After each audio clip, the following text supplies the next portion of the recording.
Bonsoir, bonsoir, bonsoir, bonsoir, bonsoir, bonsoir. Et bienvenue sur ma chaîne YouTube, une histoire d'un soir. J'espère que vous allez toutes et tous très bien.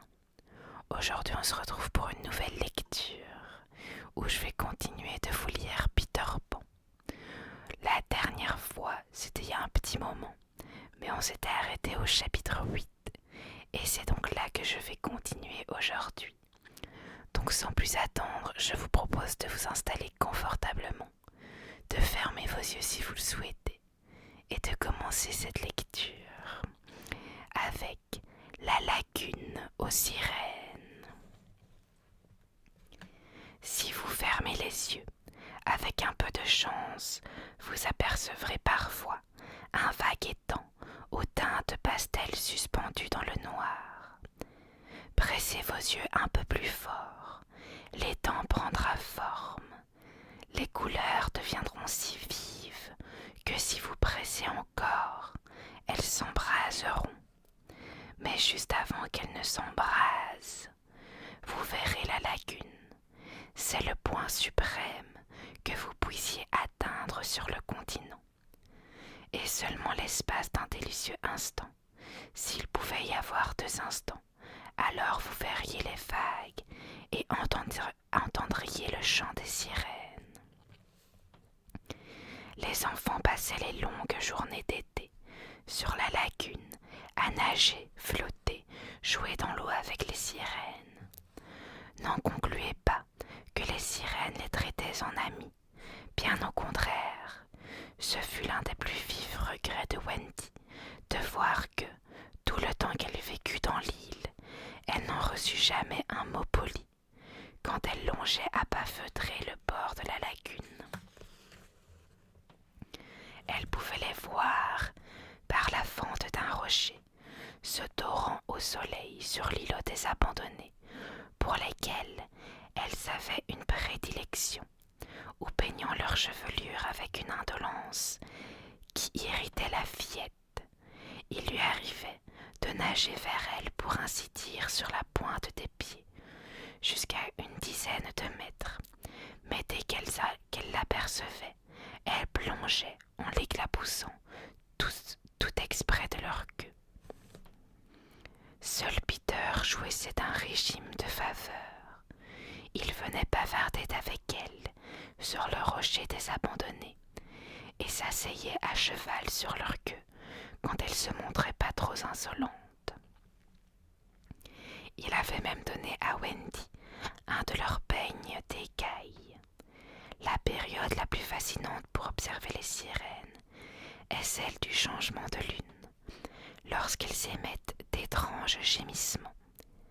Mais alors la lagune est dangereuse pour les mortels, et jusqu'au soir dont il va être question, Wendy n'avait jamais vu la lagune au clair de lune, moins par peur, car Peter l'aurait accompagnée, que parce qu'elle exigeait que tout le monde fût au lit à 7 heures. Elle aimait se rendre à la lagune, surtout les jours où le soleil brillait après la pluie. C'est alors que les sirènes se rassemblaient, par centaines, et jouent avec des bulles multicolores, faites d'eau et d'arc-en-ciel. Elles s'en servaient comme de ballons, qu'elles se lancent l'une à l'autre d'un coup de queue, jusqu'à ce qu'elles éclatent.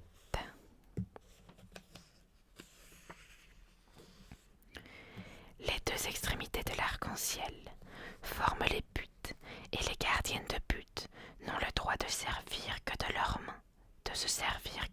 mains. Plus les sirènes sont nombreuses, plus le spectacle est attrayant. Dès que les enfants essayaient de se joindre à elles, ils se retrouvaient seuls entre eux car les sirènes s'évanouissaient aussitôt. Néanmoins, nous avons la preuve qu'elles observaient en cachette les intrus et n'avaient pas honte de leur emprunter des idées. Ainsi, John introduisit une nouveauté dans le jeu que les gardiennes de but adoptèrent et qui consistait à frapper la bulle de la tête au lieu de la main. C'est un des vestiges du passage de John dans l'île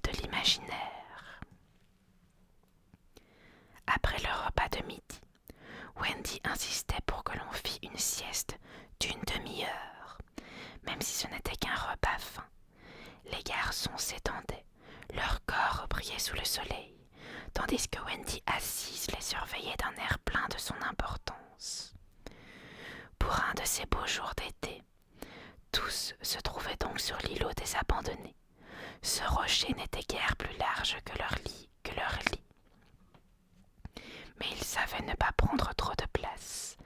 Les garçons sommeillaient ou feignaient de sommeiller et se pinçaient dès que Wendy tournait la tête, car elle était très occupée à coudre. Soudain, un changement survint dans la lagune. De petits frissons coururent à la surface de la mer. Le soleil s'obscurcit. Des ombres passèrent sur l'eau qu'elles refroidirent. Wendy, incapable de distinguer les points de son ouvrage, leva les yeux. La lagune, d'ordinaire si riante, avait pris un aspect hostile, inquiétant.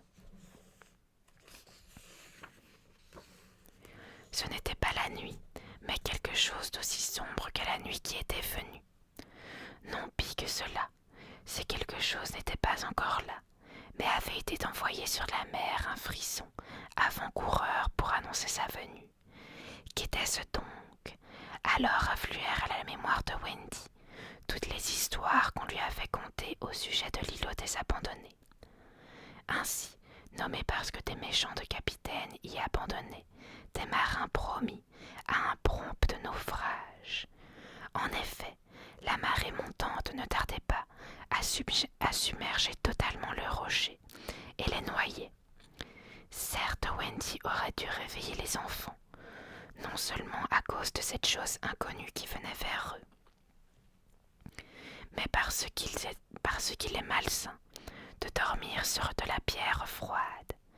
Mais Wendy, étant une jeune maman, ignorait ce détail et croyait bien faire en se tenant strictement à la règle de la sieste d'une demi-heure après le repas. Aussi, bien que transie de peur et souhaitant ardemment ouïr une voix virile, s'interdit-elle jusqu'au bout de les réveiller, même au moment où elle perçut un battement sourd d'aviron ennemi. Par bonheur pour eux tous, Peter était capable de sentir un danger jusque dans son sommeil. Il se dressa d'un bond, l'œil vif et ouvert, et d'un cri réveilla ses compagnons. Puis il tendit l'oreille et s'écria « Les pirates !» Les autres se serraient contre lui. Un étrange sourire jouait sur sa figure. Wendy s'en aperçut et frémit. Lorsque Peter souriait ainsi, personne n'osait plus lui adresser la parole. Il n'y avait plus qu'à obéir. L'ordre claqua sèchement. Plongez. Il y eut comme un feu d'artifice de jambes nues. Puis la lagune sembla totalement déserte. Le rocher des abandonnés se dressait solitaire au milieu des eaux sombres, comme abandonné à son tour. La barque se rapprochait. C'était le canot des pirates, avec 3 personnes à son bord, Smee et Starkey, et rien moins que Lys Tigrée prisonnière. Ses mains et ses chevilles étaient ligotées, et elle n'ignorait pas le sort qui l'attendait. Elle allait périr, abandonnée sur le rocher, d'une mort plus terrible pour quelqu'un de sa race que la mort par le feu ou les tortures. Car n'est-il pas écrit dans le livre de la tribu: il n'est dans l'eau aucun chemin qui mène au terrain de chasse céleste. Néanmoins, son visage ne reflétait aucune émotion. Fille de chef, elle devait mourir en fille de chef. Un point, c'est tout. On l'avait capturée alors qu'elle montait sur le bateau pirate, un poignard entre les dents. Crochet ne laissait jamais de guetteur à bord, car il se targuait de ce que son sinistre renom suffisait pour tenir l'ennemi à bonne distance. Et bientôt, le triste destin de Lys Tigrée irait encore accroître ce renom, et le vent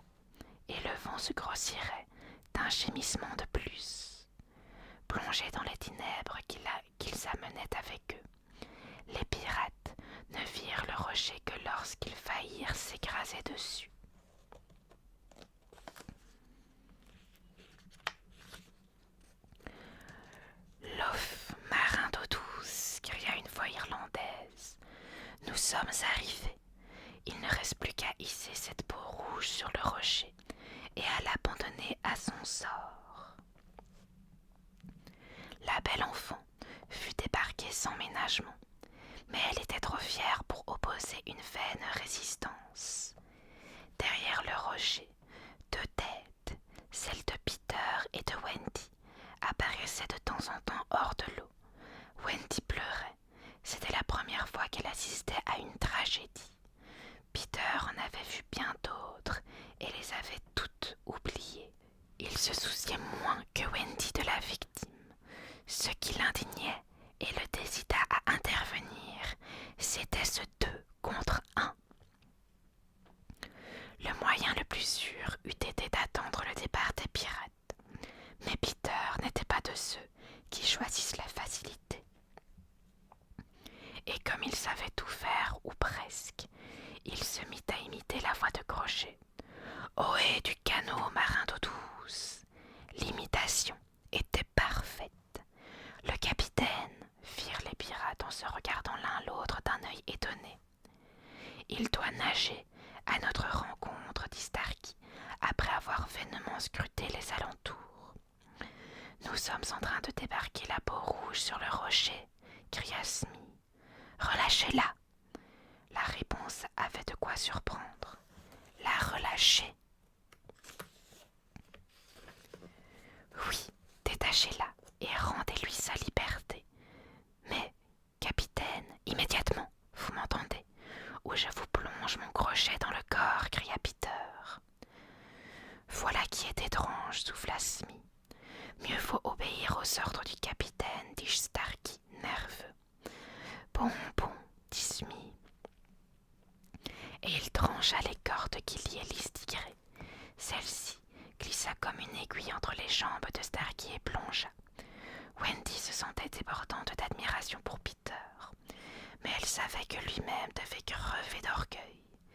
Il allait très probablement pousser son cocorico triomphal et se trahir lui-même. Aussi voulut-elle lui mettre la main sur la bouche, mais son geste fut interrompu par un « Ohé du bateau !» qui résonnait sur la lagune.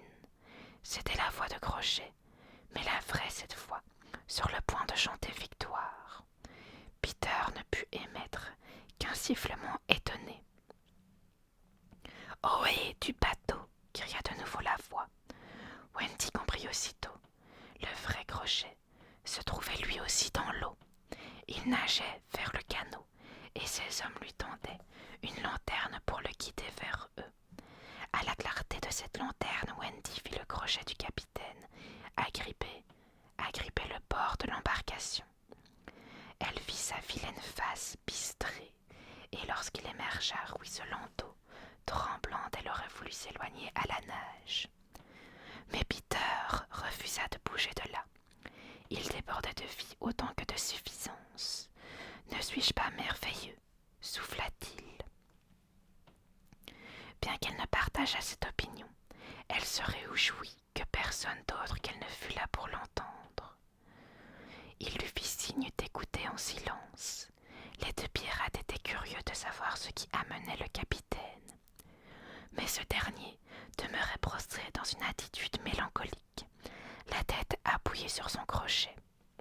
« Tout va bien, capitaine ?» demandèrent-ils timidement. Un sourd gémissement leur répondit.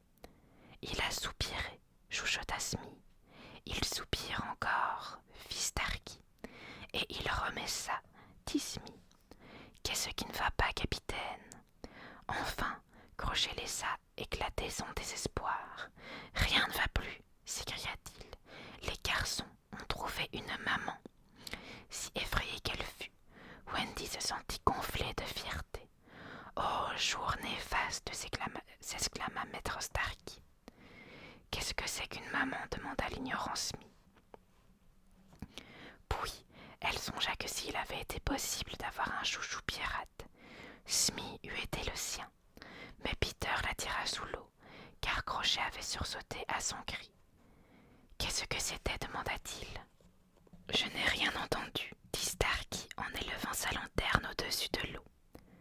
Les pirates aperçurent alors une chose étrange. C'était le nid dont je vous avais déjà parlé, avec l'oiseau imaginaire assis dessus. Regarde, dit Crochet à Smee, voilà une mer. Quelle leçon! Le nid peut bien tomber à l'eau. La mer désertera-t-elle ses œufs pour autant? Non. Sa voix se brisa, comme s'il se remémorait soudain les jours innocents où, mais il chassa cette faiblesse d'un revers de crochet.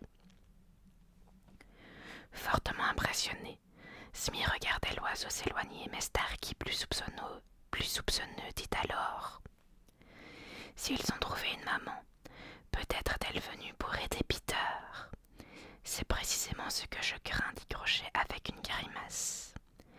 Mais la voix impatiente de Smee le tira de son abattement. Capitaine, disait Smee, et si nous kidnappions la mère de ces garçons pour en faire notre mère? Voilà une idée géniale, s'écria Crochet, dont le cerveau puissant conçut aussitôt les moyens pratiques de le réaliser. Nous nous emparerons des enfants et les mènerons à bord. Les garçons se promèneront sur la planche et Wendy sera notre mère. Une fois de plus, Wendy s'oublia. Jamais, cria-t-elle, et elle replongea sous l'eau. Qu'est-ce que c'était? Mais les pirates ne voyaient rien et crurent que c'était une feuille portée par le vent. Alors c'est d'accord, mes agneaux, demanda Crochet. Topez-la, capitaine, dirent les deux hommes en tendant la main. Topez-la et jurez, dit Crochet en tendant sa griffe. Tous trois prêtèrent serment. Soudain, Crochet se souvint de Listigéré. Où est la peau rouge? Demanda-t-il. Comme il aimait parfois à plaisanter, Smee, le croyant d'humeur patine, répondit d'un ton satisfait. C'est fait, capitaine, nous l'avons relâché. Relâché, conformément à vos ordres, bredouilla le maître d'équipage. Vous nous avez crié de la libérer, confirma Starkey. Scorbut et choléra, n'essayez pas de me rouler, donna Crochet, noir de fureur. Mais voyant que les deux hommes étaient sincères, il éprouva un choc. Les gars, dit-il, d'une voix mal assurée, je n'ai jamais donné un tel ordre. Extrêmement louche, dit Smee, qui se trémoussait mal à l'aise. Crochet haussa la voix, mais elle tremblait un peu. Esprit qui, cette nuit hante ces sombres lagunes, cria-t-il. M'entends-tu? M'entends-tu? Oups. Naturellement, Peter aurait dû se tenir tranquille. Naturellement. Il ne le fit pas et rebondit aussitôt en prenant la voix de Crochet. Scorbut et choléra, je t'entends. Quoique moralement vert de peur, Crochet ne blêmit même pas, mais Starkey et Smee se cramponnèrent l'un à l'autre de terreur. Qui es-tu, étranger? Parle, ordonna Crochet. Je suis Jack Crochet, le capitaine du Jolly Roger, répliqua la voix. Ce n'est pas vrai, ce n'est pas vrai, répliqua Crochet d'une voix enrouée. Mort de mes os, rétorqua la voix. Répète-le encore une fois et je te harponne. Crochet voulut recourir à des manières plus patelines. Si tu es Crochet, dit-il presque humblement, alors dis-moi, qui suis-je donc? Une morue, répondit la voix, rien d'autre qu'une morue. Une morue, répéta Crochet hagard. Sa vaillance ne résista pas à ce choc. En outre, ces hommes l'abandonnaient. Ainsi nous avons été commandés si longtemps par une morue, grommelèrent-ils. C'est déshonorant. Ses propres chiens essayaient de le mordre, mais dans sa tragique solitude, il n'y prit pas garde. Contre une telle évidence, ce n'était pas leur confiance qu'il avait besoin, mais de la sienne. Il sentait son moi lui échapper. « Ne fais pas ça, mon frère, implora-t-il. Comme chez tous les grands pirates, il y avait dans son âme ténébreuse cette pointe de sensibilité féminine qui lui inspirait parfois d'heureuses intuitions. Et il eut soudain l'idée d'essayer le jeu des devinettes. Crochet, lança-t-il. As-tu une autre voix? Incapable de résister à la tentation, l'espiègle Peter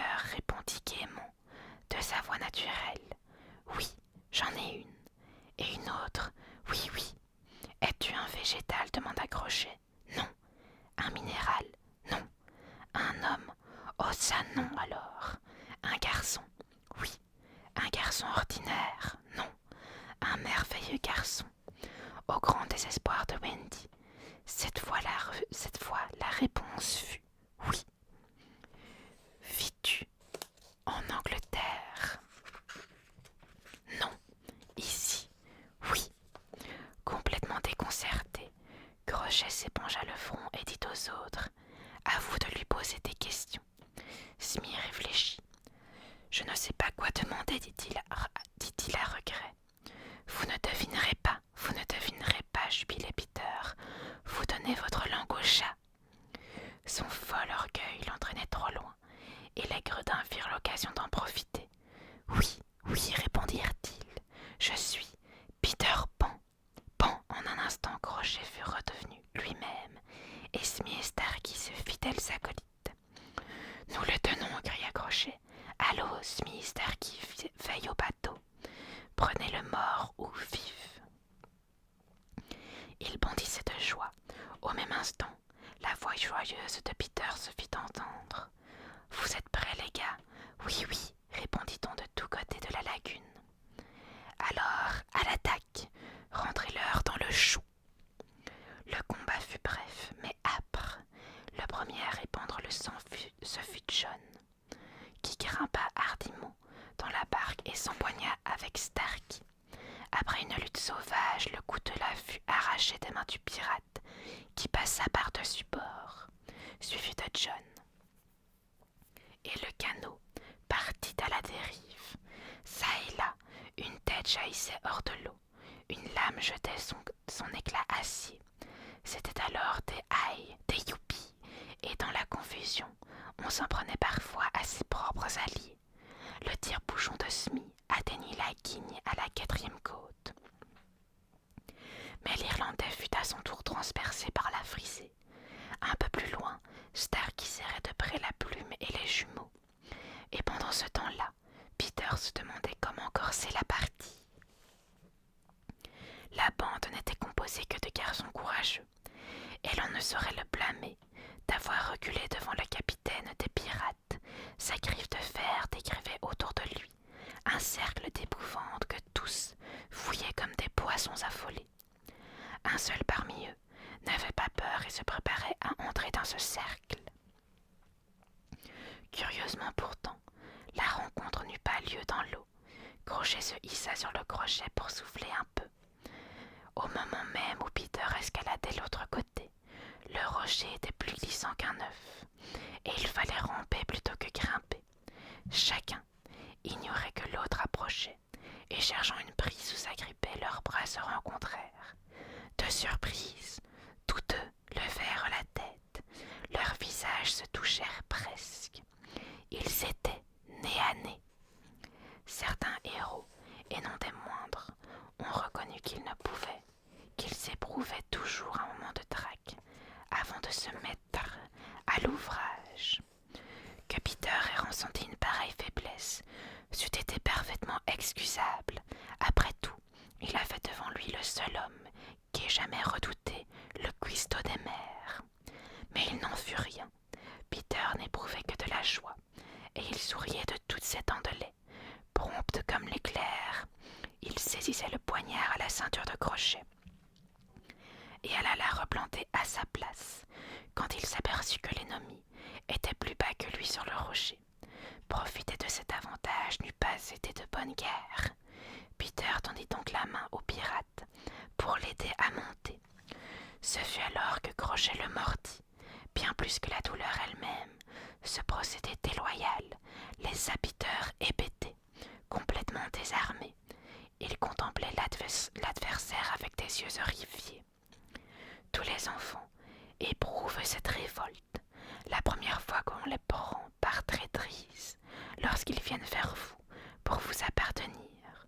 Ce qu'ils attendent de vous, c'est que vous vous comportiez loyalement. Si vous trichez, ils vous aimeront encore, mais ne seront plus jamais les mêmes. Aucun enfant ne guérit jamais de cette première trahison. Aucun hormis Peter qui en faisait souvent l'expérience, mais oubliait toujours. Je suppose que c'est cela des autres.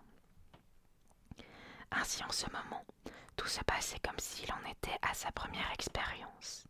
Il resta là, les yeux écarquillés, incapable de se défendre. À 2 reprises, la main de fer le griffa, et peu après, le garçon fit crochet dans l'eau, nageant désespérément vers son bateau. Son affreux visage ne reflétait aucune joie, seulement la peur, une peur atroce, car le crocodile le poursuivait avec acharnement.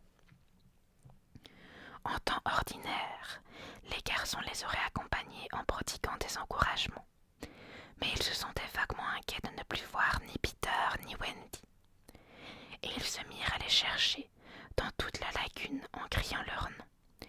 Ils trouvèrent le canot des pirates et s'y embarquèrent pour regagner la rive sans cesser d'appeler Peter et Wendy. Seul le rire moqueur des sirènes leur répondit. Ils ont dû repartir à la nage ou en volant, conclurent-ils. À vrai dire, ils avaient une telle confiance en Peter qu'ils ne s'inquiétaient pas outre mesure.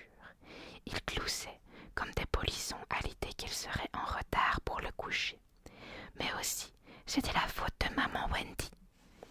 Leurs cris s'éteignirent et le silence glacé retomba sur la lagune. Soudain, un faible cri s'éleva. « Au secours! Au secours !» 2 petites formes battaient contre le rocher. La fillette était évanouie. Le garçon la portait dans ses bras. Dans un sursaut de désespoir, Peter poussa Wendy sur le rocher et s'allongea près d'elle. Près de s'évanouir à son tour, il vit encore que la marée montait. Bientôt tous 2 seraient noyés, mais il ne pouvait rien faire de plus. Comme ils s'étaient étendus à côte, une sirène vint saisir Wendy par le pied et la tira furtivement dans l'eau. Peter, sentant sa compagne glisser, se réveilla en sursaut et n'eut que le temps de la remaner sur le rocher. Mais il fallait lui dire la vérité à présent.